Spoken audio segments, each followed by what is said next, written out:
Okay, thank you. Well, good evening, everybody. My name is Linda Jackson, and I'm the director of the Marin Aging Action Initiative.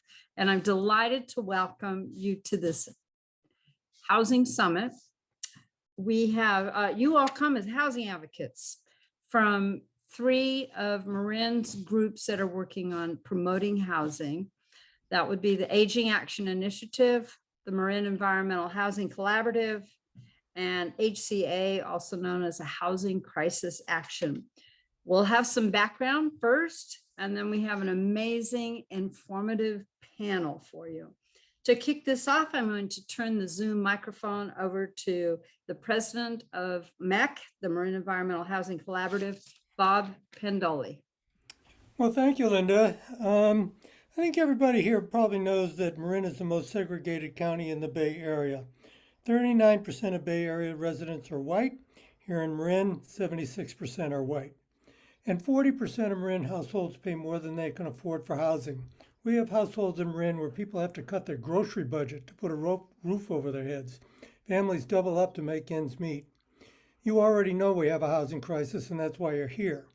But this year, we have a once-in-a-decade chance to address current housing problems, invest in our communities, and create better housing options for all. Right now, your town is drafting its housing element, or it may have already submitted its draft element to the state for comments. Our panel is going to talk about what the housing element is, how it can address the housing crisis, and how you can get involved. And even if your city has submitted its housing element to the state, it's not too late to comment. Many people in our community are struggling to find housing that works for them, housing that's safe, housing they can afford. A thoughtful, inclusive housing element will increase options and make our communities livable for now and for years to come. So I'd like to turn the mic over to Cynthia Murray with Housing Crisis Action, who's going to tell you more about our agenda tonight. Thank you, Bob, and welcome everyone. It is we're delighted to have you here and so excited about being able to present information about the way we can get more housing in Marin County, which is the goal for all of us. I am Cynthia Murray, the CEO of North Bay Leadership Council, and I am the steering committee chair for Housing Crisis Action. At HCA, our mission is to create, build, and preserve much needed housing in Marin by educating, convening, and mobilizing advocates.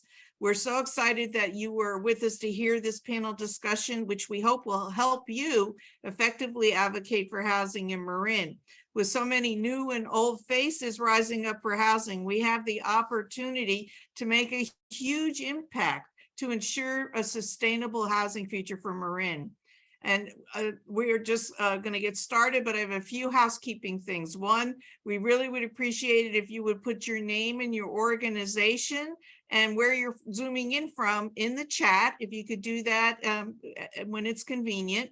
We also want you to know that we are recording this and we will be glad to share the link. So if you don't feel like you have to frantically take notes, if you want to go back and review anything, we will share the link. And we will also share the speaker slides if you want to go and delve into them deeper afterwards. So it's going to throw a lot of information at you, but you'll have time to digest it with the things that we'll provide afterwards. As you probably know, the housing element process is very comprehensive, and we need everyone on deck to make housing happen through planning, building, and advocacy. And we're hoping we give you the ability to be armed with this information when you leave tonight.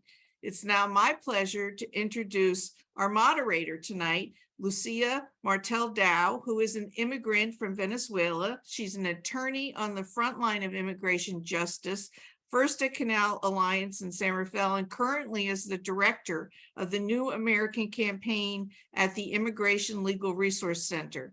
Lucia is also the vice president of the San Rafael City School Board of Education.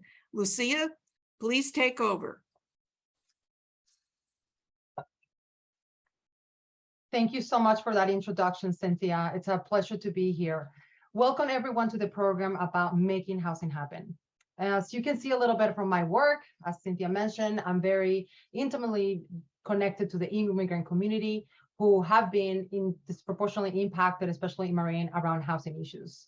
And I'm also very familiar because of my work in the San Rafael School Board about what many families are facing in Marin County. And in fact, one key fact that I can actually share with all of you is that in Marin County right now, there are about 300 open positions in education, according to Marin County School Superintendent.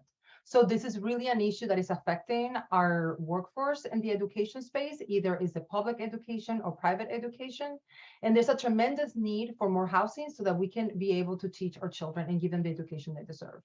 In fact, I will recommend everyone to get a hold of the Marin Promise very recent program, a very recent report about education workforce that has very compelling statistics about why this is such an important issue for education. But this is also an intersectional issue. So as we know, it also affects the aging population and other people in Marin County. So this is why this is so important that we bring people from different sectors to advocate for this issue. So that's why I'm very honored to moderate the panel this evening. And in fact, as we enter a very short period of window of time in which 12 jurisdictions are in Marin County will be reviewing, drafting housing plans and holding public hearings so that they can hear from the community. This is really a pivotal moment so that the folks that are here are really supporting the construction and development of new housing in Marin. So this new housing element is really going to be key when we talk about housing, and this is where we're gathering today to talk about this issue. We are very lucky that we have 3 people who are at the forefront on housing plans in Marin and beyond. First of all, I want to welcome Paul Jensen, who's going to be our first speaker. And he's a board member of the Marin Environmental Housing Collaborative and the developer for Drew Dorfman and Thompson Dorfman LLC. And also we have Alex Schafran, who's also going to be a second speaker, and a Bay Area thought leader about housing, culture, and change. Each of them are going to be speaking about how we can make housing happen in Marin, and through their lenses as a planner, as a developer, as an advocate. And at the end of the presentations, we will be taking questions. I'm sure this is going to be a very interactive session where people are going to have a lot of questions at the end, and we really look forward for that. But make sure you really type your questions in the chat, because at the end, we're going to be collecting those questions so that we make sure that we can actually have a very engaging Q&A. So to start us off, as I mentioned, Paul Jensen is going to be our new first speaker, and he's a retired community development director for the city of San Rafael. So he knows San Rafael very well, and is a policy environmental planner before that. He's a board member of both MEHC and the Marin Conservation League. So Paul is going to share some highlights from his research into the draft housing elements emerging across Marin, and take about the brilliant efforts, the ones that are not so good, the mediocre efforts, and the really ones that are fatally flawed. Paul Jensen, will you take it from here? Thank you. Yeah, thank you very much, Lucia, and good evening, everyone. And thank you for the opportunity to provide a report on the progress of the housing elements that have been prepared throughout Marin County jurisdictions. I don't have a lot of time, but I do have a lot of information. So I'm going to try to be as efficient as possible. And I'm going to share the screen. I have a PowerPoint.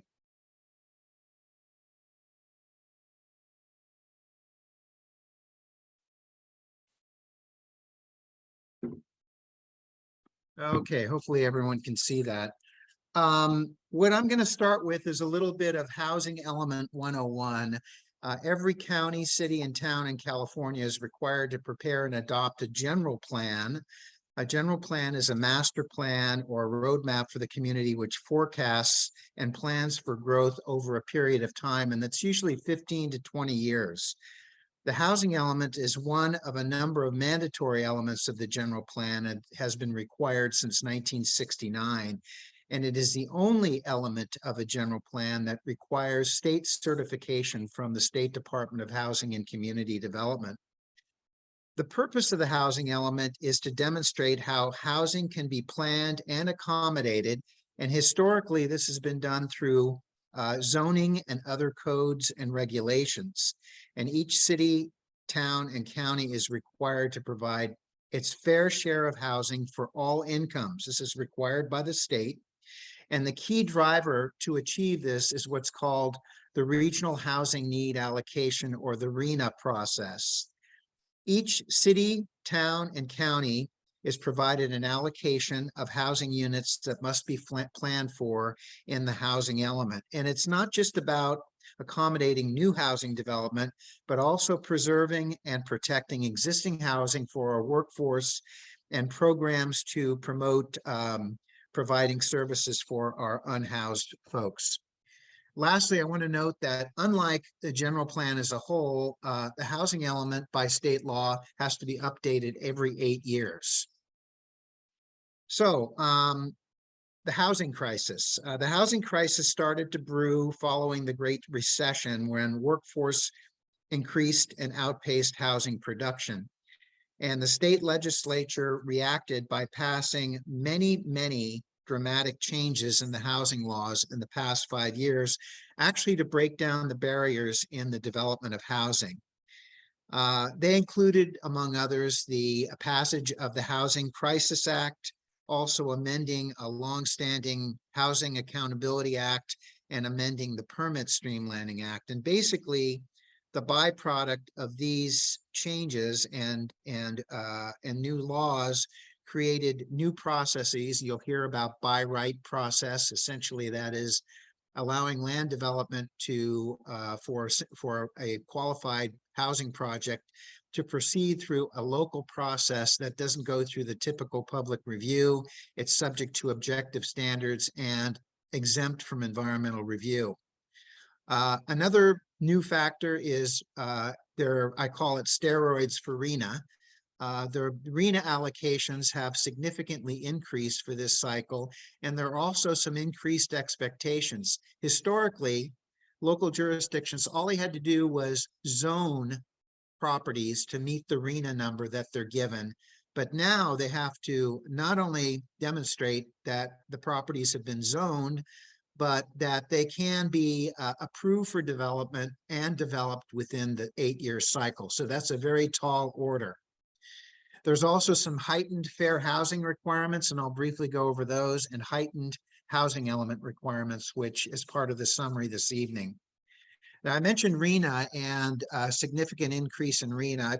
I have this table that gives you an idea of the current RHNA cycle, which is 2015 through 2022, and then the proposed RHNA. One example you see is Belvedere. It's going from 16 units to having to show zoning and development potential for 160 units. I think the biggest leap is the county of Marin and the unincorporated area, where they were going from 185 units during the current cycle to 3,569. So this just demonstrates that there's a tall order here for every community in the county in Marin to have to address as part of this housing element update. Just briefly, what is within a housing element? Well, first of all, there's a background report that's just background on the community, demographics, how much rents are, how much housing costs are, the amount of housing in the community. Housing needs assessment actually takes a look at what the greatest housing needs are for the community and what can be done to address them. A constraints analysis takes a look at what the current barriers are in that community that prevent housing from happening. And these could be governmental barriers like an assessment of fees, the fees that are charged to a developer, or the permit process, or non-governmental constraints, which could be the cost of land, the cost of construction, and other factors. There's also the housing element includes, the biggest part is the goals, policies, and programs. And of course, the programs are the implementing programs that have to be addressed through the life of the housing element. And then there's an inventory of housing opportunity sites to meet the RHNA. And this is what I will get into in a moment. It's a tall order for most of the communities in Marin. Something new to this cycle is an element or a portion of this document that's called Affirmatively Furthering Fair Housing. And essentially what this does is it forces communities to take a look at fair housing practices, renter protection, ensuring that if they're proposing housing opportunities, that they're equally distributed throughout the community so that there's no segregation. And then lastly, the state has boosted the public outreach process for this cycle. You have to demonstrate a robust public outreach. So for this fifth cycle, the little chart on the right basically follows the roadmap. A draft housing element is prepared. It's vetted through the local process, through public hearings, generally through a planning commission or town council or the board of supervisors. Then it moves on to the state for review. And once the state blesses it or conditionally blesses it for certification, it comes back to the community for adoption. There could be some back and forth with the state. In fact, that's known to happen, and it's common to happen. And lastly, it's ultimately certified or adopted by the local jurisdiction. I do want to bring your attention to some of the deadlines here.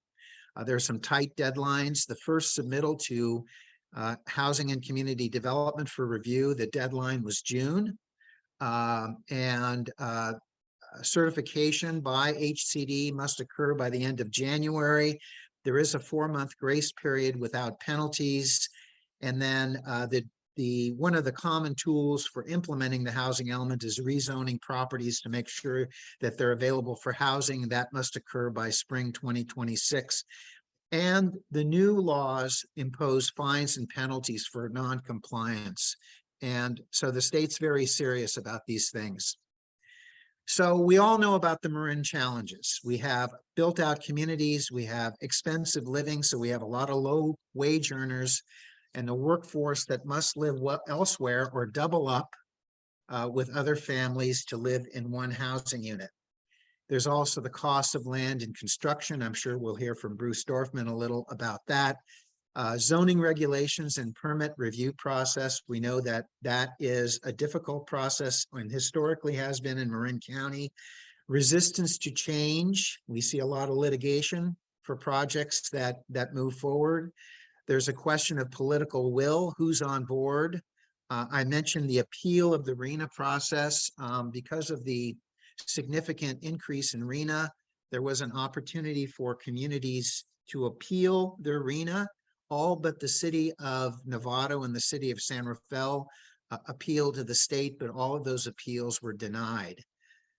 So that also shows how serious the state is. And then lastly, I want to say all eyes are on Marin. I think Bob Pendoli said it very clearly. We have a community that is resistant to change, and it's pretty homogeneous, and it's not been welcoming to housing.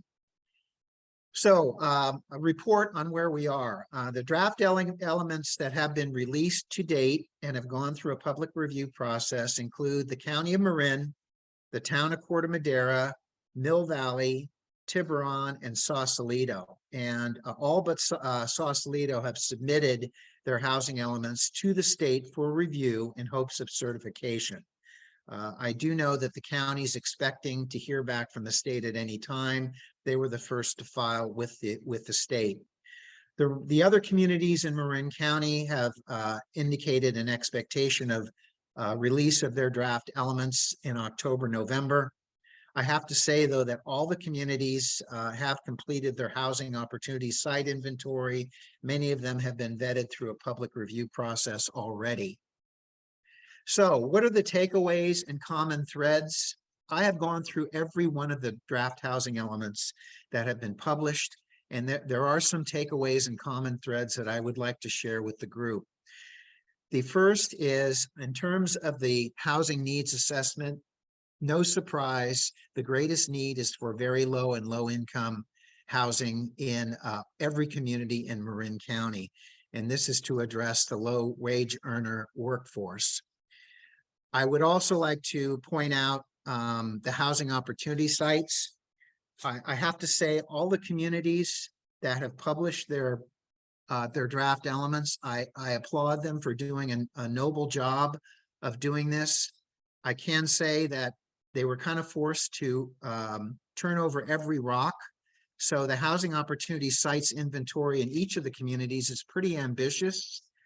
And also, because the expectation now is that within this next 8 years, the properties on these sites are not only expected to be zoned, but approved and developed is a tall order, and it is very ambitious. So it might be a little wishful, but I say hats off to all of them. I also want to give hats off to the county, because I think the county did an awesome job with their housing opportunity site inventory. They've done so in a way without dramatically compromising the countywide plan that's been in effect since the early 70s, where most of the development occurs along the city-centered corridor, the US 101 corridor. And what they've done is they've boosted housing opportunities on sites like St. Vincent's and in North San Rafael, and the Buck Center property in North Novato. And then there are a number of other sites that they boosted their housing numbers for. And they have some housing opportunity sites in West Marin, primarily for workforce housing in the West County.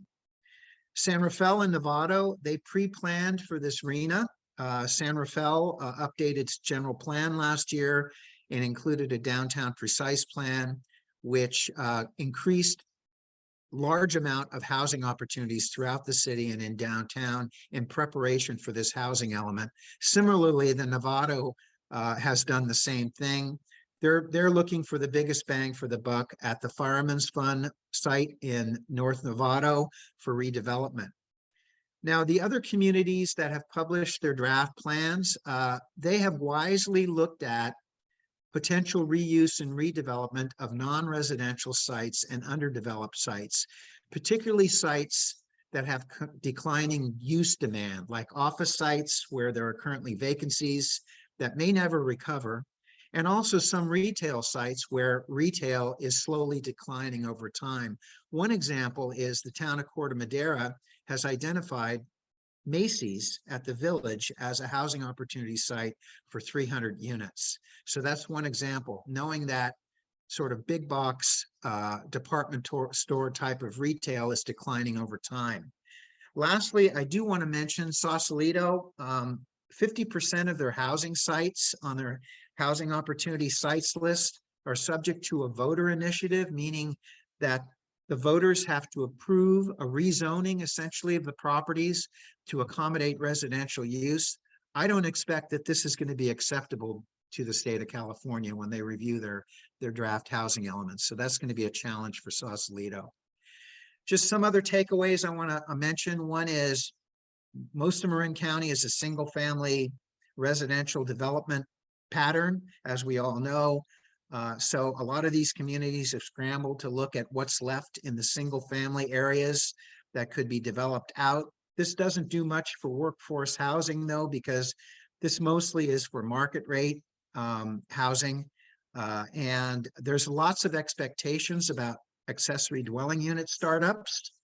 You have to demonstrate to the state through past startups that you can meet the number that you're proposing in your housing element to be part of the RHNA process. I want to say expect some change. There are allowances, particularly in Tiburon, Corte Madera, well, Sausalito and Mill Valley, where they're looking at taller, more dense buildings, particularly on some of the sites that are being considered for reuse, the commercial sites.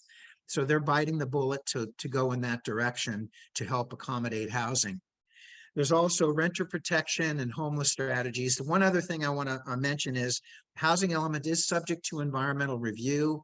Typically, the environmental review that's done for a housing element is at a very high level.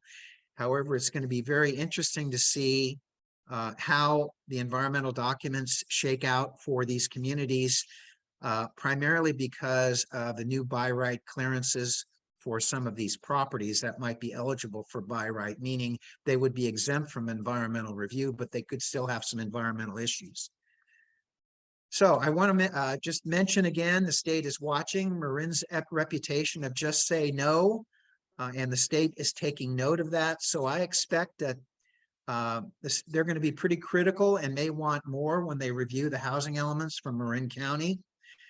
A lot of us planners are monitoring Southern California because they are several steps ahead of the Bay Area, and very few communities in Southern California have received housing element certification from the state. and at least one has been litigated by the state. The state has sued the city of Huntington Beach. So I'm just going to finish up with, well, what can we do with the housing element to help leverage new housing startups? And this is what comes out of the housing element is a number of programs. I think one of the most important thing that the state changed was the Housing Accountability Act now requires very, very strict annual progress reports. You must demonstrate that housing has been not only zoned, but approved, and building permits have been issued for housing. These occur annually, and now they're subject to a public review. This is something that you as the public should be involved with every year to see how these cities and towns are doing. Secondly, ensure the CEQA document for the housing element is adequate for tiering, meaning you can use that document to help do environmental review on future housing projects for some of these sites if it's subject to environmental review. Support the by right review process. By right review is allowed if you have adopted what's called objective standards. All the cities and towns and the counties have been working hard on these objective standards. In fact, there's already been some public process on this, so they're lining up their ducks to be prepared for by right projects. Support streamlined permit processes, support subsidy and funding programs. The state offers some programs, tax credit programs. And I do know, and I believe the county may at one time, I don't know if they still do, had an accessory dwelling unit grant program.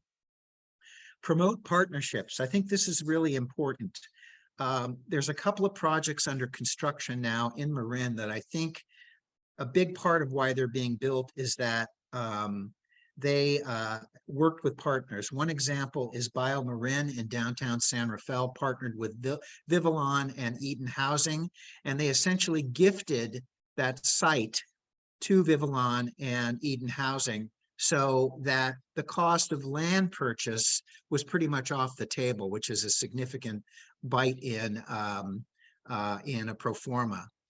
And then lastly, I want to mention support use of linkage fees for subsidizing lower income housing. And I'm going to give you an example of 3 projects that are under construction. The top photograph is the village at Loch Lomond Marina. It's the second phase of housing that was stagnant and wasn't being built for a number of years.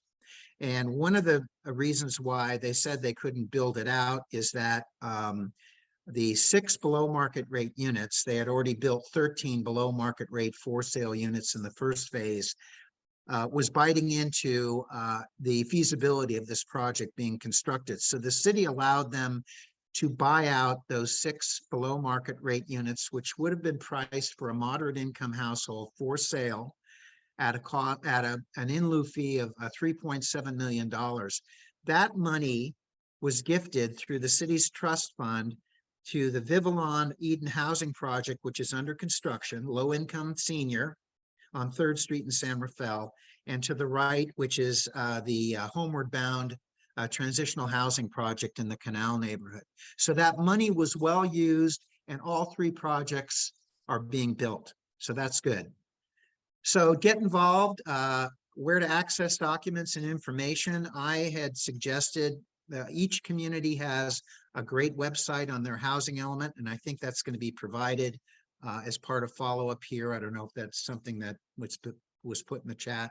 The last message I would like to say is start with support at the policy level, at the housing element level now. Don't wait until projects surface and they're going through a review process, because the policy level sets the table for these projects. Thank you very much. I hope I didn't go over my time. I'm sure I did, but I'll look forward to Q&A in a bit. Thank you so much, Paul. Definitely, we need a planner to go over all these policies and the intricacies of what it means to building housing and the housing element in Marin County and in California. Thank you. Thank you so much for that, Paul. So our next speaker is a partner with Thompson Dorfman LLC.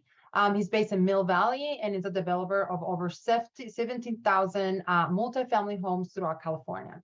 The company specializes on multifamily residential development with particular emphasis on infill and mixed house properties.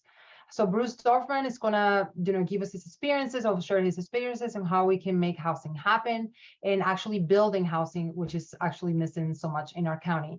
Bruce, thank you so much for bringing your experience and to this forum today. Thank you very much. Good evening. So just a little bit of background on our firm, or a little bit more background. So we've been operating out of Southern Marin for over 40 years. As mentioned, we're primarily focused on urban infill, transit-oriented housing in coastal California communities. And we develop Class A rental and for sale properties, either for our own account, or we are periodically brought in by private or institutional landowners on an advisory basis. And although Paul didn't mention as much, one of those situations was the redevelopment of Loch Lomond Marina in East Santa Fe. Here's some examples of some of the projects that we've been involved with that, again, primarily transit-oriented, infill, BART locations, much more urban than what we would typically do in Marin, with the exception of Loch Lomond Marina. The pandemic has obviously put the concept of high density and urban infill and transit oriented, it's made it much more difficult to pursue those opportunities. So we've been more focused as of recent in Marin County. About 20 years ago, we were engaged by the Santa Clara Unified School District to build a workforce housing project on a surplus school site to help them deal with teacher recruitment and retainage. Based on the success of Casa del Maestro, which was the name of that project, we formed Education Housing Partners, which is a California public benefit nonprofit, in 2004 to work as an advisor to public agencies. Our objective is to create market rate comparable properties on school land that is offered at significantly below market rental rates. And those rental rates cover all the operating costs, reserves, and debt service. So there's no significant requirement for the use of general funds. And these are some examples of faculty and staff housing that we built primarily in Northern California. With this background, my presentation this evening is going to focus on housing laws and state actions to promote new residential development. But I wanted to start with some context. This graph shows Marin County, and the bars represent the housing production by decade starting in 1970. The orange line represents the average home prices for Marin.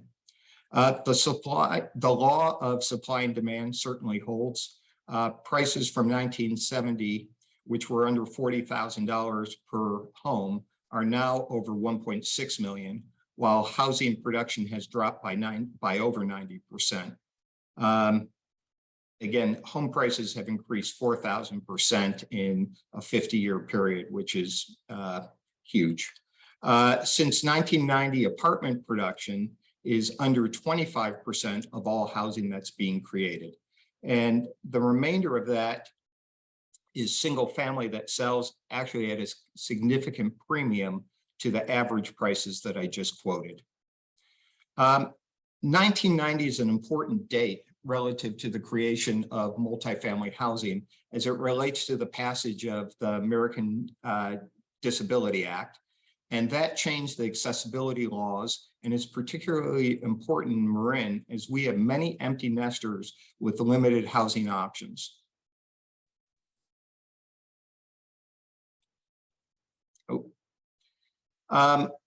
This is the Marin County income limits. You've probably seen this before, but the median income household for a family of four is $166,000. The median family of four cannot afford to buy a home in Marin.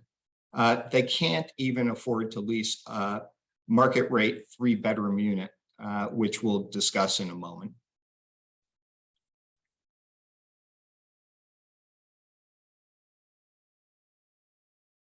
So think about the changes that have occurred in housing product in the past 50 years. As mentioned, we are focused on developing apartments and condos and in the past 50 years, units didn't have, or I should say 50 years ago, units didn't have garbage disposals. They didn't have central heat and air. They didn't have in-unit washer dryers. They now have much larger bathrooms and open floor plans. Again, part of that is derived as a response to ADA. And obviously sustainability and accessibility features are key. I should say that they likely didn't have many of those features, but we are looking at Marin, and we're seeing pretty universally that we do have empty nesters living in large homes, but they don't have options to move into more appropriate housing. And I'm going to go through two examples now where we're trying to create new housing in Marin to address both the workforce as well as empty nesters. The first project is Mallard Point, which is in Belvedere. Mallard Point is 22 duplex units. They're all 2 bedrooms. They were built in 1951. They're old. There's deferred maintenance, there's settlement, they're obsolete floor plans. But because of the location, the market rental rate exceeds $6,000 a month on average. If we do significant work on these homes, we're going to have to address the floodplain and sea level rise, and we're going to have to raise each one of these homes by 3 to 6 feet.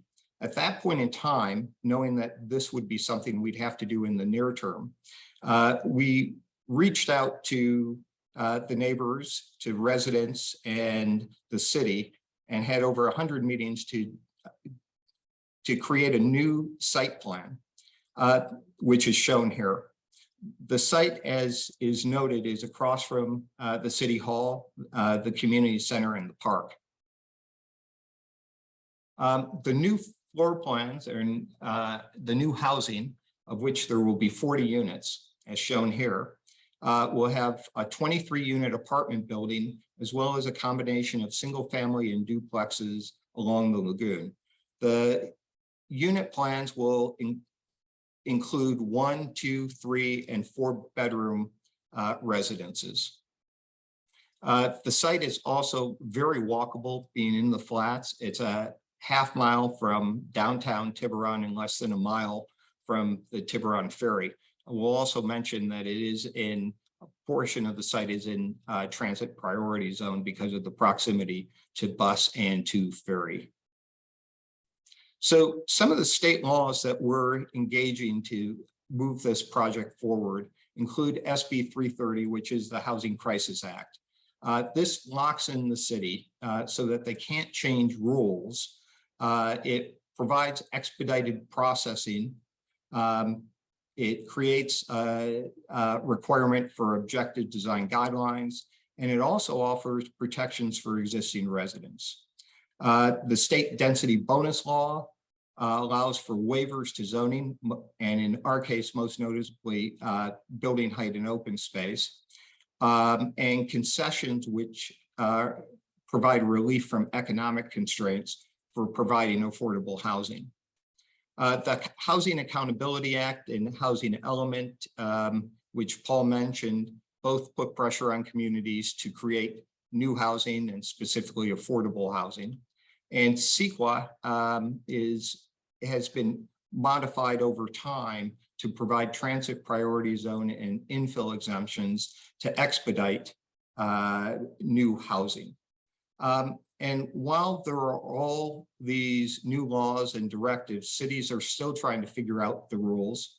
Some that they're making up as they go along, some that they're trying to interpret. And an example is that relative to Belvedere, we submitted our plans in January of last year, and we don't have a hearing date as of yet, although we're hopeful that we will this coming January. This lists some of the major attributes. The one thing I would note is that we came up with a plan that didn't maximize the site. If we maximized the site under state density bonus law, we could have been over 80 units.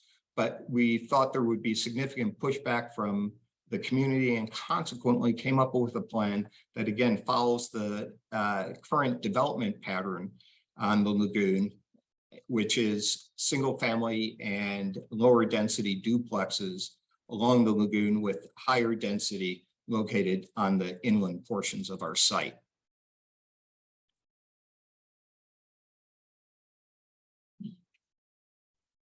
So in total, we're adding 18 units to the plan. So we're going from 22 to 40 units. Of these 18 new units, 10 are affordable through a combination of deed restrictions, affordability by design, or ADUs.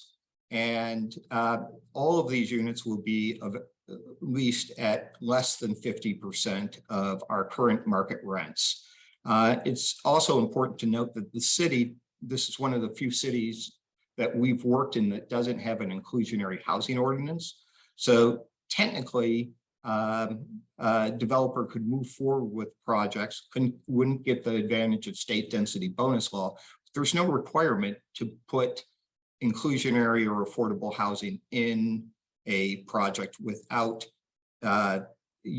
engaging state density bonus law. Again, it's a walkable location, the city hall, to transit, shopping, restaurants. All of our floor plans, or virtually all of our floor plans, are single level with ground floor master suites, as the case may be, to make them more favorable for less ambulatory residents. And the amenities include, besides being on the lagoon and being close to the park and other neighboring amenities, include a fitness room, roof garden in a secured apartment building. We are creating the first mixed age, mixed income, and multi-generational community in Belvedere. Now I'm going to move on to Oak Hill. Oak Hill is a surplus site that's part of the San Quentin campus. It's located on the north side of Sir Francis Drake, and it's in Marin's one true transit hub that has ferry service, train service, and bus service, all within a half mile.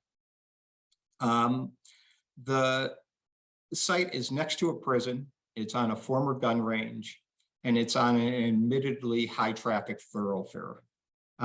We think it's a wonderful place for the proposed project. Some of our neighbors don't necessarily believe that. The project itself is on 8 acres. It's 100% rental, and we're developing 250 units in concert with Eden Housing.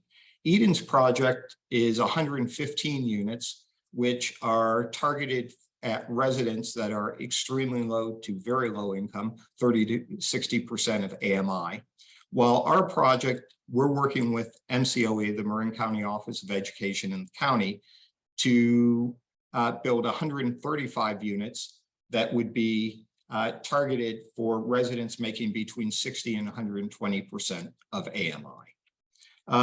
The state has provided us this land through a government or a governor executive order, and the state provides sovereignty so that the local zoning ordinances don't apply to the site. The state also takes the lead on permitting, CEQA, and inspections. So that is helping us to move through the process rather quickly relative to a project of this scale in Marin. This slide, the Marin Promise study was mentioned earlier tonight, and again, we found this study dovetails with our objectives in creating more workforce housing in Marin. But the key point, I thought this one slide was incredibly important, is it shows that, you know, starting teachers are making between $50,000 and $65,000 relative to the core the core Marin school districts. It's probably closer to $60,000 to $65,000, and they can't afford a studio apartment, 1 bedroom, let alone a 2-bedroom apartment.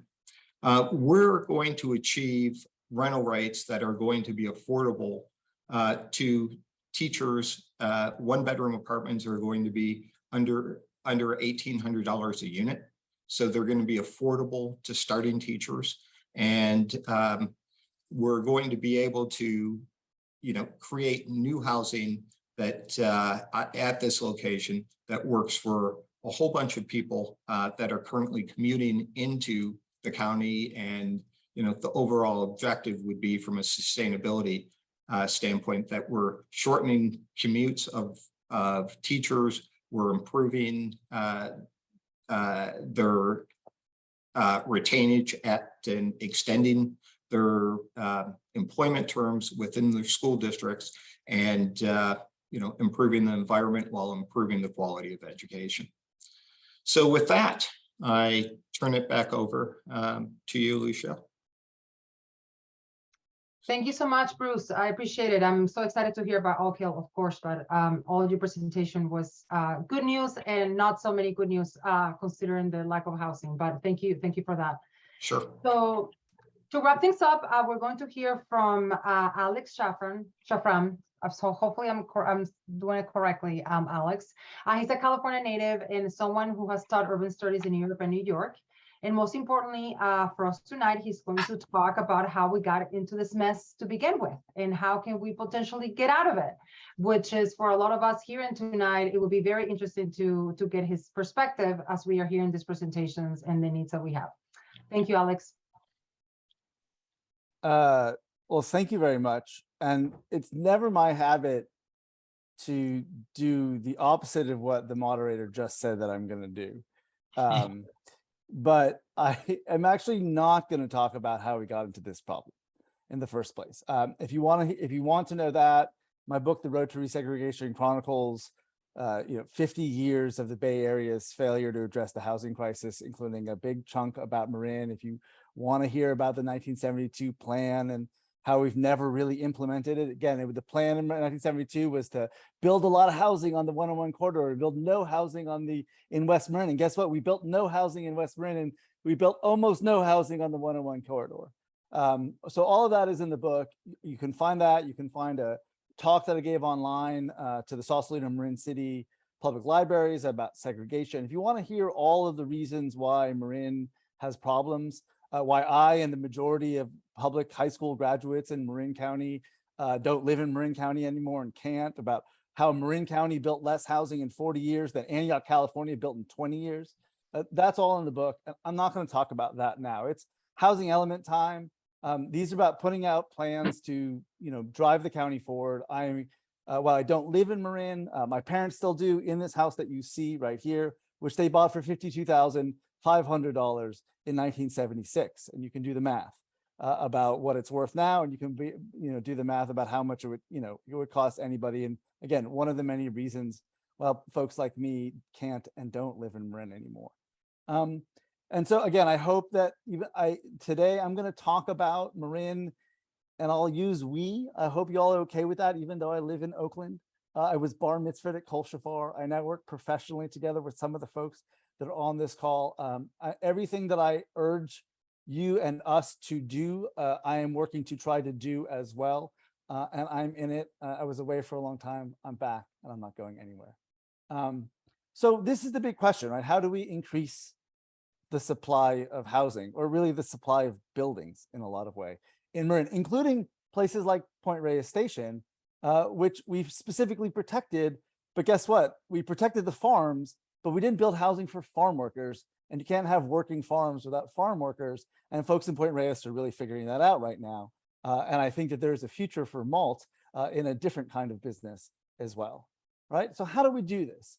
And one of the ways I like to think about it these days in particular, and this is something that I talk about more and more, and a lot of the things I'm going to talk about are written down in newer pieces that I've been writing. All of the links will be sent out to folks They're in the end of the slide. I have a Substack on California housing, which you can read, that has a lot of these ideas. There's a recent piece on retrofitting the housing economy in Shelter Force magazine, which is a great, if you're a housing nerd or a wannabe housing nerd, I can't recommend Shelter Force magazine enough.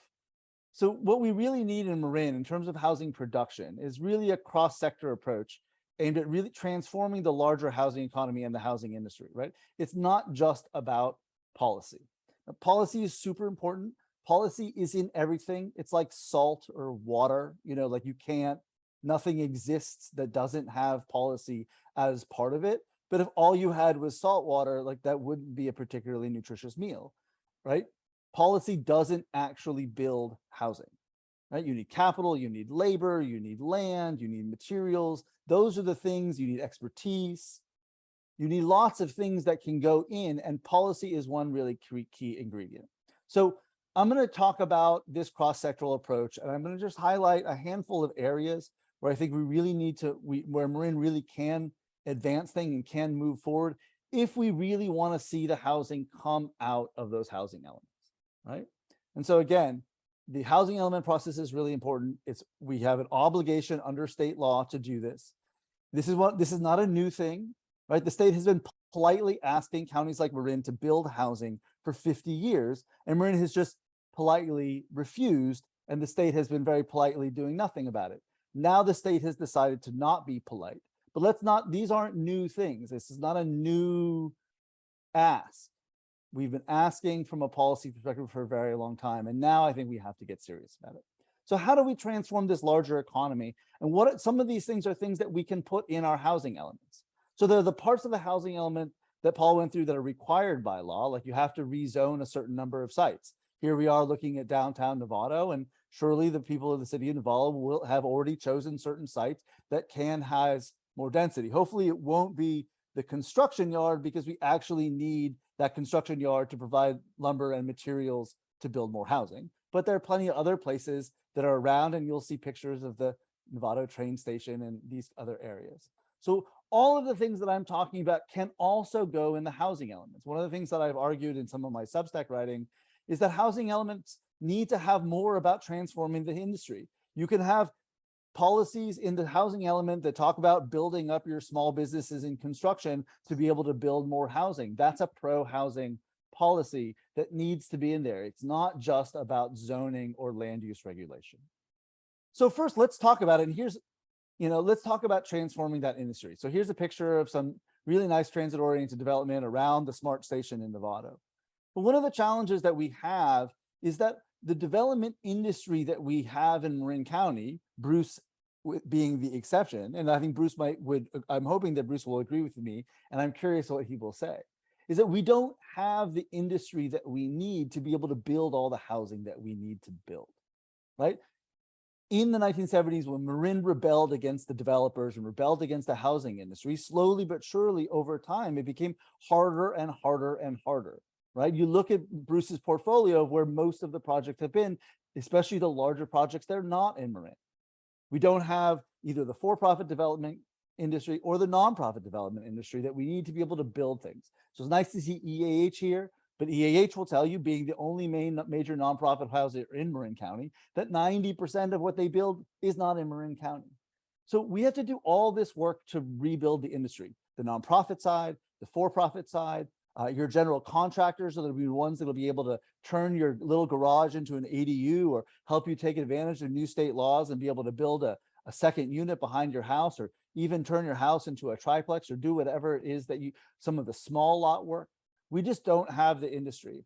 And if you talk to folks at the Marin Builders Association, thank you, Cynthia, for this little heads up, right? Many of them are getting older, they're retiring, and they're very concerned about not being able to sell or pass on their business. That's just one less person building housing in Marin County. And so again, policy is super important, but without transforming the industry itself, right, we can't do much about it. And one aspect of this isn't just sort of having more developers, but it's also having a different type of developer. So one of the pieces I've written recently is an interview with a developer named Charmaine Curtis. And what Charmaine dreams about, Charmaine is somebody who's worked in both the for-profit side of the business and in the nonprofit side.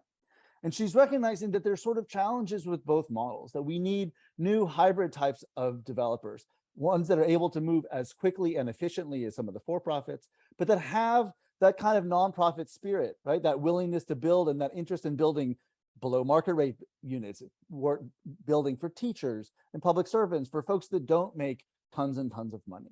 Right? There are aspects in the transformation of the development industry that Marin can be a part of, right? The development industry hasn't always had our best interest in mind environmentally. It hasn't always been socially interested in building housing for lower income people. And this too has to change. And again, Marin County can, I think, be a key part of this change. A second piece of this change is transforming finance, right? If you ask the developer who they really work for, they will tell you that they serve as capital, right? In order to build housing, building housing is about borrowing a large amount of money and then being able to pay it back. And terrifyingly, they're not paying it back like you. If you have a mortgage, you're paying it back over 30 years. They have to take out a construction loan and pay it back in 18 months, or somebody is more or less going to break their ankles. Right? This is a huge problem that we have, but there are lots of innovations that are starting to happen in the world of housing finance. We've built a regional housing finance agency, the Bay Area Housing Finance Agency. This is a public agency that will be in charge of helping to streamline and make more types of housing finance possible. There are more and more interesting and new pools of money coming out of Sacramento to be able to help build and finance housing. So when people say that, oh, all of these new state laws are an unfunded mandate, that is simply not true. There will be more and more pools of money coming out of Sacramento to be able to help us. There are more and more interesting kinds of money coming out in terms of private capital that needs what we call ESG funds or impact investing, that needs to invest in kind of good things. And so this is a question for Marin. Will Marin County's finance organizations, will its banks, will its local governments that have small little pools of money set aside for affordable housing, will they get creative? Will they collaborate with BAFA, the Bay Area Housing Finance Agency, to try to build new and different types of capital so that when somebody like Bruce is going out there looking to borrow money to be able to build teacher housing, it's a lot easier than it is for him today. A third area that I want to talk about is the public sector. And so for a long time in the United States, the public sector has gotten less and less and less involved in housing. And the parts where it's involved in housing is really only in the regulation. It's almost as if people felt like, on the fifth day, God declared that local government should only do land use regulation.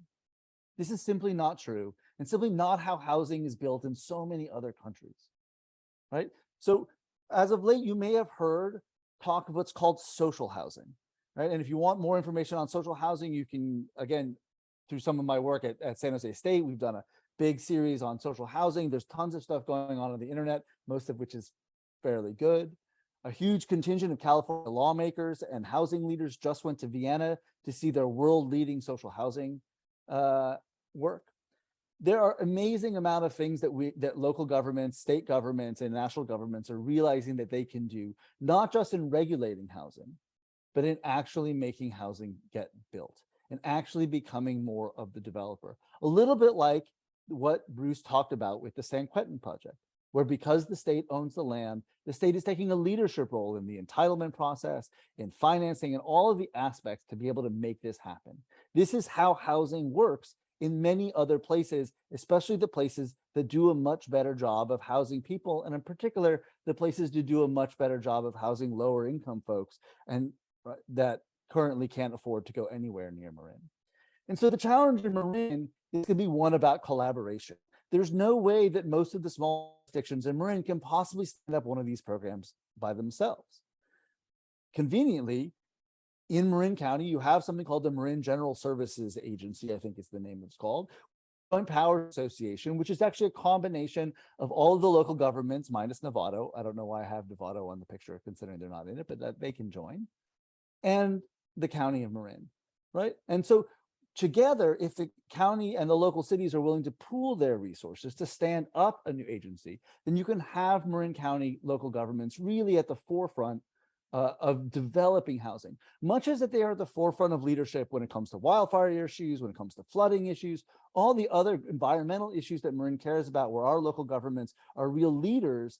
There's no reason why they can't be in this space as well. And again, if for those of you who pay attention, there was a very recent civil grand jury report that came out of this nice little building here on the left that everybody knows and loves. right? That said, hey, county, you got to collaborate. And so this is the real opportunity. There is no reason that 10 years from now, we can't be looking back and see that Marin County was one of the leading places in the United States of America when it comes to this 21st century American social housing vision.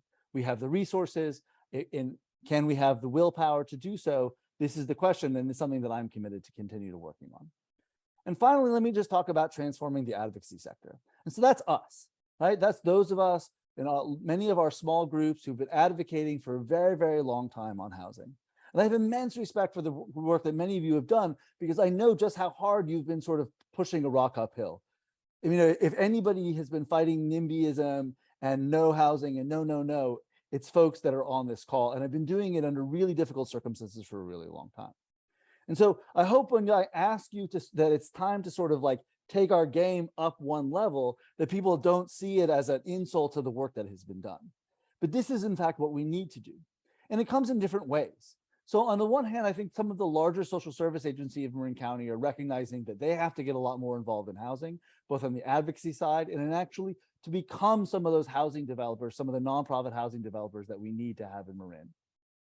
But the one thing we don't have in Marin is a real housing coalition. We have a lot of different groups. Housing Crisis Action represents some of the groups in here. We've had Opening Doors, which was around for a little bit, that represented homeless services, but we don't have a housing organization that really is a complete housing organization. Now, anybody that's willing to bring everybody together and talk about everything from rent regulation and tenant protections to housing development, to supportive housing, to home ownership issues, to helping lower income homeowners. Housing is a really wide field. And one of the problems that we have in housing is that statewide is the same problem. We don't actually have complete housing organizations. We have a lot of different organizations, many of them really well-intentioned, but who are always advocating on a very narrow slice of what housing is. I think Marin has an opportunity and a need to kind of create a broader, wider housing movement that really is able to sort of look at all of these different pieces of the picture. And it includes transforming some of our existing housing organizations into home builders and even managing homes, right? And all of these types of things. And so this is the challenge for us. And I think it's really important for all of us who are doing advocacy to think about how we can change this moving forward. And let me just add two things in terms of scale. So the first thing I talked about was sectors. I like to talk about sectors, the different sectors. And again, one of the problems we have in housing politics is that some people are like, oh yeah, let the private market work, or let the public sector do its job, or I believe in nonprofit community land trusts. Well, all of those things, as I hope are clear, are really necessary, important. There are almost no parts of the housing economy and the housing industry that aren't useful and aren't helpful if we can get folks to work a little bit more together, be more creative, and push in the direction. But the other fetish that we can tend to have is about scale, right?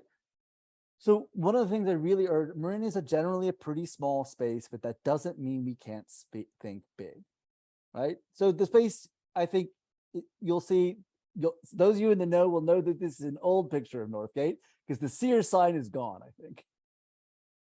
And if you grew up in Marin, this is a super important place as a teenager. I mean, this was the mall. We would ride our bikes over the Sleepy Hollow Hill from San Anselmo to go to the mall.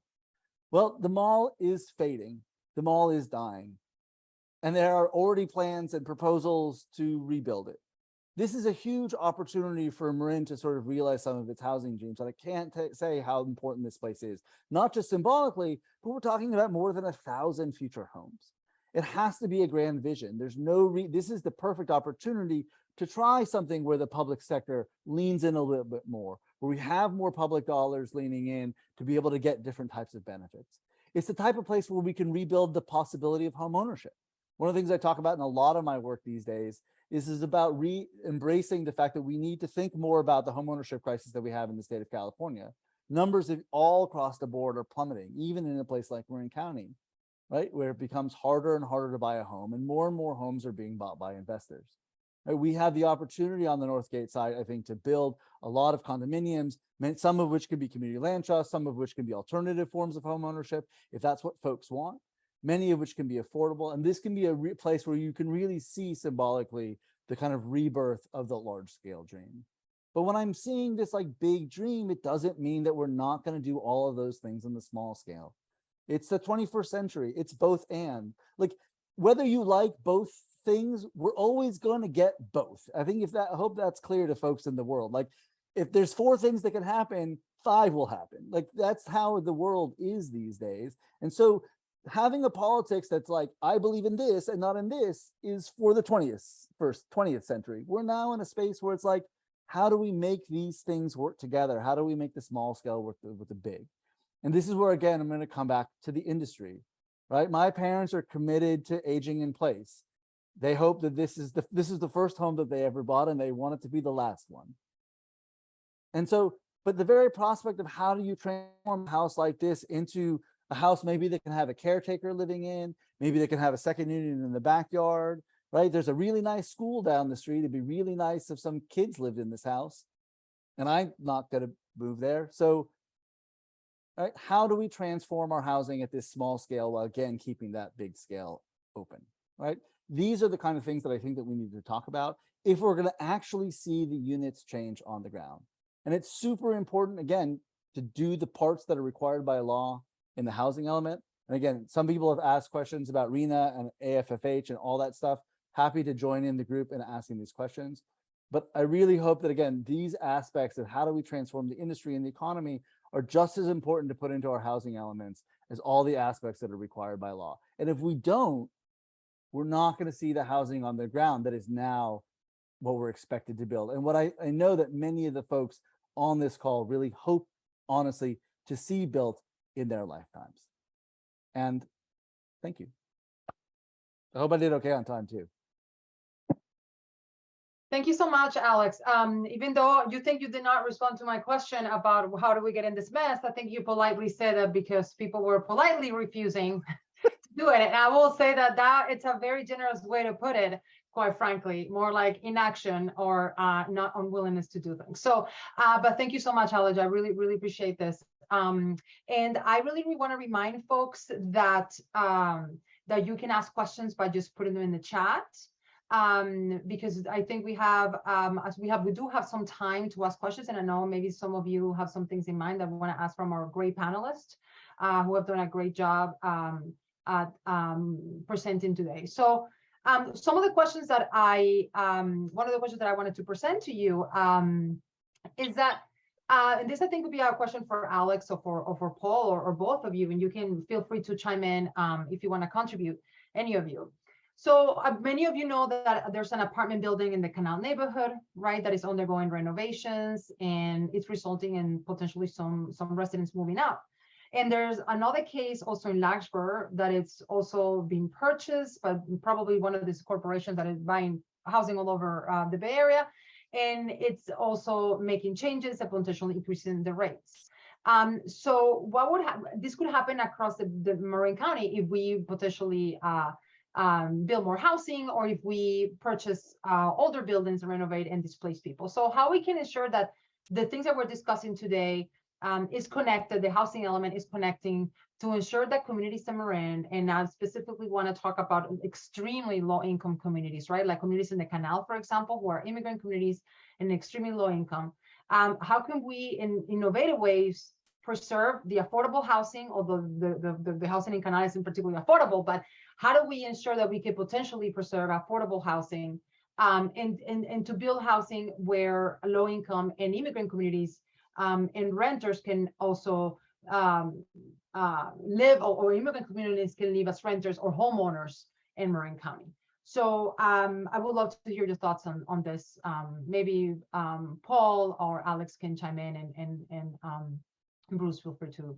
Sure, I will start. Actually, you know, I'm from the public sector, so I wear a different hat than Alex, so he may have a different twist on this or something more to offer.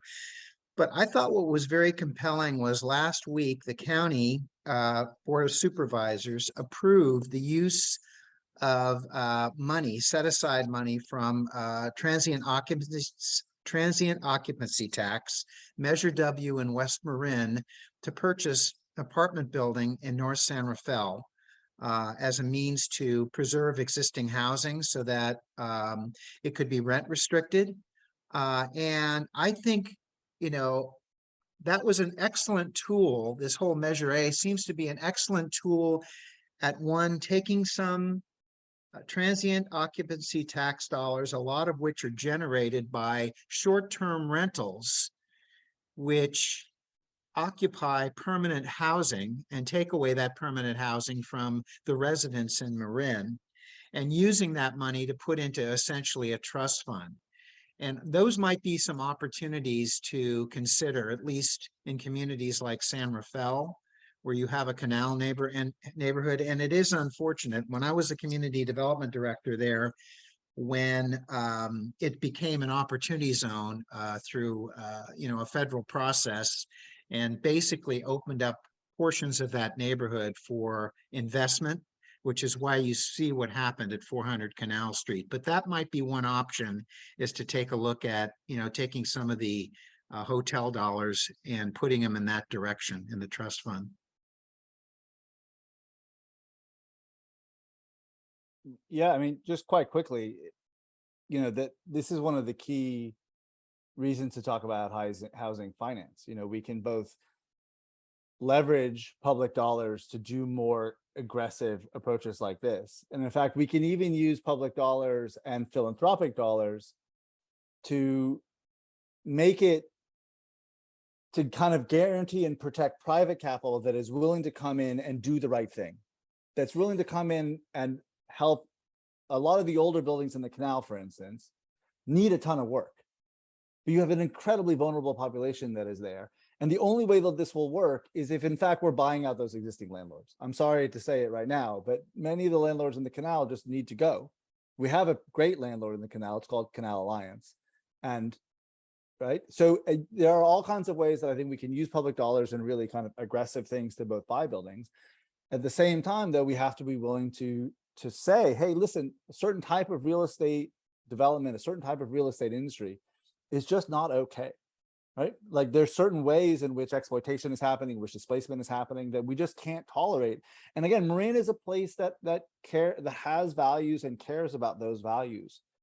And I think you're starting to see in some of the rent regulation campaigns in Fairfax and in Larkspur and San Anselmo, and I think San Rafael eventually, that people are taking this really seriously. And I think there are two sides of this, but again, to do it right and to be able to do it at scale, and not one building at a time won't get us there, but to be able to do it at that kind of scale, it's going to require a collaboration between the public sector, between the private sector and the nonprofit sector, all of whom share a same vision, which is of a well-housed Marin, where you can make a living in the housing industry. Nobody's trying to make it so that nobody makes any money, but there's just certain types of models. I think what we're seeing in the Larkspur case that was mentioned on the chat, what we're seeing in Canal. And these are the kinds of things that make people hate real estate. Let's just be honest. Like, one of the reasons why we've had such a hard time building housing is that people don't trust the industry. And I think I consider myself part of the real estate industry. I'm also a homeowner, and I accept responsibility. And I think there's all kinds of ways. And that's what's exciting about this call, is that you have folks from all the sectors who believe in a different kind of housing and housing for people. And I think we can do that if we work collectively. Mhm. I would just add that, as Alex has focused on, this is a very capital intensive business, and to create more housing, you need to bring in a lot of capital from the private sector, from the public sector. Tax credits won't cover all of the new housing that we need. And taking it a step further, they're limited. But to the extent that we start putting in rent control measures, then you're going to be driving out the private capital, and it's going to make this whole effort of trying to create more housing more difficult. And I think that's the history. And Alex, you can probably comment, and Paul as well, about the rent control that was, in Berkeley and Santa Monica, and the impact on creating new housing prior to Costa-Hawkins. Mhm. Thank you. Thank you, everyone, for chiming in. And it seems like we need a summit that is more like all day. We have great questions and not a little time, so we have to keep the answers short so that we can move on to some other questions. So switching gears a little bit, Bruce, you as a developer, you shared two different types of housing projects in Marin. And they're both needed for quality of life, right? Because we need more doctors, and as well as caregivers, but we need everything, maintenance workers. I mean, we definitely need a variety of workers. But can you really talk a little bit about the market and the need for housing in Marin? Like, can you time a little bit more on that? Yeah, I guess I'm a believer right now that we need more multifamily housing specifically at all levels. And if we can free up, if we can create housing that's appealing to empty nesters, which is one of our big focuses right now, we will free up a lot of single family homes to bring in a lot of new young people, and it will change the environments of our communities for the positive. When I first moved to Marin, the average age was about 30 in Mill Valley, and now the average age, I think, is close to 50, 40 years later. And that has changed the tenor of the town. And one of the reasons why is because we don't have housing options. We need more housing options. And specifically on the multifamily side, we've under-delivered housing, and we need more, more higher density, and they can be luxury units, they can be affordable units. We just need more multifamily units. Thank you. Thank you for speaking to that, Bruce. So I'm going to switch a little bit to action, right? So one of the things that the reasons why we are here and so both different sectors are interested in this is because we want to see what also can be done. So the state reviews housing elements, and we are seeing that in the latest round of plans, the state is asking for additional information, units, or programs. So do you think that will happen in Marin the next spring? And what kind of comments do you expect from Sacramento? And what can we do ourselves in Marin to ensure that we can put pressure so that we are not stuck with more requirements or more delays on how to go about this? And that could be for Paul, Alex, and Bruce, also welcome to it. I'm glad to comment. I think everyone's waiting to see what the state is going to say about the county's housing element, because that was the first one submitted, and it's expected that they're going to get a response shortly, early this month. And I think that's going to be telling. I can tell you, and Linda Jackson's on this call, as is Bob Pendoli. All three of us have been involved with past housing elements in Marin County. The state goes back and forth, and it's usual for them to go back and forth. There's not going to be a clean review this time around by the state. I expect not at the county or at any of the other cities and towns that have already submitted draft housing elements. There's going to be some back and forth. And so, and I think they're going to expect more. That's just, based on what we've seen in the past, and now it's heightened with all of the changes and the taller orders that they've placed on the housing elements. So I think we're going to have to wait to see what happens at the county. Yeah, the only thing I would offer, with some of the folks on this call, I'm also involved in writing letters and urging the county, and I'm trying to support some of the consultants and planning directors to do the plans, and short of writing them ourselves, which is tempting at sometimes. I think there's a certain amount of encouragement, you can do, you just kind of keep nudging and keep pushing and doing all the things that folks do to influence public policy. And I think the one question is also sort of, again, one of the things that I like to push for is to try to convince folks to try to really be leaders. Again, Marin is a space that loves to be a leader in a lot of different other areas of public policy. And this is an area where Marin is not a leader.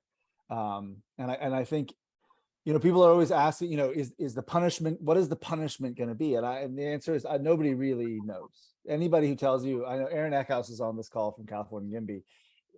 He might, have ideas, but nobody's really knowing. Again, Southern California is a couple years ahead of us. So, but if you're only doing this because you want to avoid some sort of mythical punishment, then I think you're in it for the wrong reasons, and we're not going to actually achieve the kind of housing that we want to see on the ground. And that's what I would encourage folks to do. There are so many really exciting and amazing things that we can do in housing.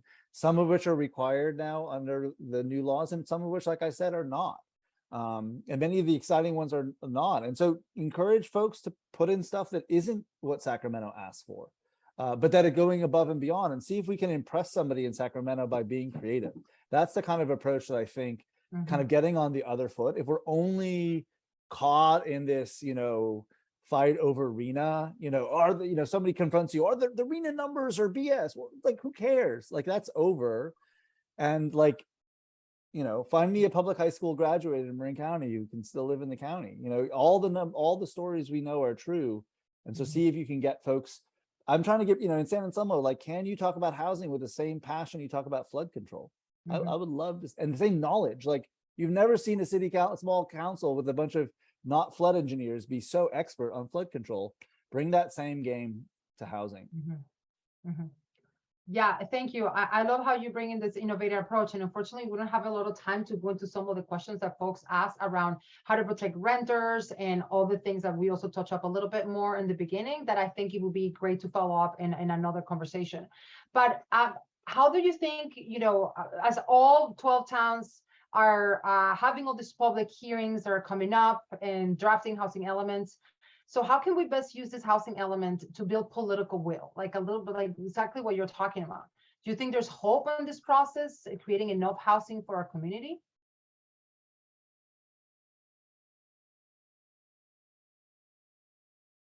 Paul, Bruce, do you want me to go? Go ahead. I mean, so the answer is, yeah, I think we're secretly, I think we're actually starting to win. Yeah. This is what I'll tell you. The news is actually really good. Like, things are actually kind of starting to happen. So especially for those of you who've been fighting this fight for like 30, 40 years and feel like you were going to go into your grave without seeing anything change in Marin, like, thank you so much for doing so. And I know I'm going to sound like I'm some sort of Marin stoner kid telling you to have hope because things are getting better, but they actually are. Again, because it's not just because of in some ways, let's say your jurisdiction, like Belvedere, never comes around. Well, then Belvedere is going to end up on the front page of the Chronicle and they're going to get sued. Gavin Newsom will be under pressure to sue a blue city next. Can't just sue Orange County Republicans. And guess what? Gav is from Marin, and so is Jennifer Siebel Newsom, right? Branson's finest. So guess who's getting sued? And so if you really somebody's going to end up on the front page of the Chronicle. That's probably going to happen, I would tell you anyway. And so I would just say, kind of tune out that noise and focus on the things that we can do. Help us if you want to work. Like, there's a lot of stuff that I think is really exciting that is starting to happen. If you want to, so again, help us build a stronger coalition in Marin County so that we can really kind of work together more effectively to change regulations, again, not just in the housing element, but to do all the let's say all the housing element ideas are brilliant. We still have to implement them. We still have to pass those laws in every jurisdiction.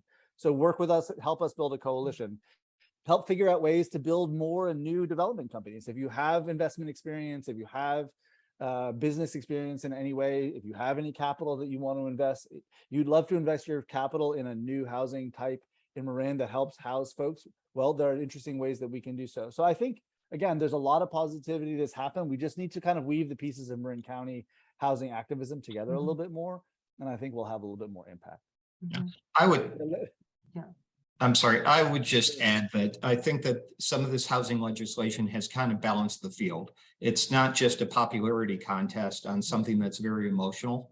And by creating objective design guidelines and other processes, we will see housing move forward. The second thing is, and one thing I'll say as a Mill Valley resident is there's a recognition that housing costs are way too high and that the kids can't live here, as Alex has been highlighting. And we want our kids to be here. So there is the need. I think most people recognize it, irrespective of the RHNA quotas. And I'm surprised how some cities have been supportive of updating these housing elements and have come together over that. And so I think, yes, the tide is changing. Yeah, and I want to add to that. I totally agree, because I've watched some of these hearings on the housing element in various communities. And I think there is political will. There has been in San Rafael for a while. It's still been difficult to get things approved, but they already have a handful of projects being proposed through a by right process, which basically bypasses the public review. Similarly, the county has approved a by right project. And, you know, the county, which next to Novato and San Rafael, are the three areas that have the greatest opportunity for new housing in terms of, you know, the housing opportunity sites. I mean, it's surprising. They've moved ahead with starting to make changes to their countywide plan for consistency with the housing element and their objective standards. So there's some momentum here, I think, in that direction. And it's more than just the gun at their head because the state is telling them to do this. I think they realize this is a problem and we really need to do this for the social good. Mhm. And if I could just throw one quickly, I mean, and I don't know if I'm going to get in trouble. Yeah, Who's you the are in trouble, 501c4, but obviously November's coming up. There's some important elections and there's some really good people, including folks that are really connected to some of these organizations that are running for office in Marin, and good candidates and make good policymakers, and good policymakers make good policy. And no matter what I said, good policy is obviously, yeah, it's the salt and the water that make the bread for that is housing, and it's absolutely necessary. And again, elect some of them. Thank you, Alex. Thank you for that. And I just to wrap it up, and we're on time, but you know, just to think before I send it to Bob and Cynthia for closing, is that I often think, you know, my role as vice president of the board of, you know, the future of our children and how the future is going to look for them, right? And I'm very proud and I'm very happy that there's people like Alex, Paul, and Bruce who are really thinking about the future in ways that other people don't spend their time. So I'm extremely, extremely grateful for the time. And I just want to give you like a virtual applause for all the work that you have done on this and for the wonderful presentation. Thank you, thank you, thank you so much. So I'm going to just pass it quickly to Bob and Cynthia so that they can continue you to give us some follow-up information and closing for everyone. Thank you so much. Thank you, everyone. Go ahead, Cynthia, and I'll follow you. Thank you, Bob, and thank you all for being with us tonight. I hope the biggest takeaway you have tonight is that we have a phenomenal opportunity ahead of us to be able to take action and really make sure that we can get more housing in Marin County. I am filled with hope with this opportunity, and I hope you are, but the key thing is we have to do this together, and we have to be persistent, and we have to stay in the game. It involves doing that, working on the housing elements, but then also on making sure that the promises in those housing elements get implemented. We have a great resource that's going to be put in the chat from MPH. They have a housing elements messaging guide. So please check that out, because that is going to give you some tips on how to go and talk to the city councils and board of supervisors about what you want to see in the housing elements. And we are just want you to really be sure that you understand that the planning is only the first step. You need to stay involved. We all need to be involved. This is why we call it a summit, because we're trying to bring everyone who can and will be involved to come together and work for this common goal of getting more housing. And thank you so much for being here tonight. Bob, I'll turn it over to you. Yeah, you got to appreciate the elected people are under tremendous pressure right now. The members of the Board of Supervisors, City Council members, Town Council members, they've been given some very big numbers to deal with in RENA. And the first thing they see is a draft housing element that's prepared by their staff or prepared by the consultant, and it reflects the RENA. It proposes increased density, it proposes increased height, it proposes development where some people don't want to see it happen. And most of the elected people actually look at those recommendations and think, yeah, that's what we need to do. But on the other hand, they're getting pressure in many cases from residents who say, no, we can't have all of that. We can't have all of that. Where we can help is with a positive message that says, Yes, this is a good housing element. Yes, that is a good policy. Yes, the notion of 7 stories at Northgate Mall is a good one. So the answer is, I think the strategy needs to be to speak up at the hearings and to focus on the positives where you can. And finally, if your town has already submitted its draft housing element to the state, you still have an opportunity to comment. In the chat, we've got an email address at the state where they will take your comments, and the state reads every single one. Great session. Thank you to the panel. It's been a great event. Thank you all. And thank you to the organizers, Katie, Linda, everyone, Jeff, thank you so much. Thank you all for being here. Let us know if we can help and we'll follow up with all the stuff we promised you in an email. Good night.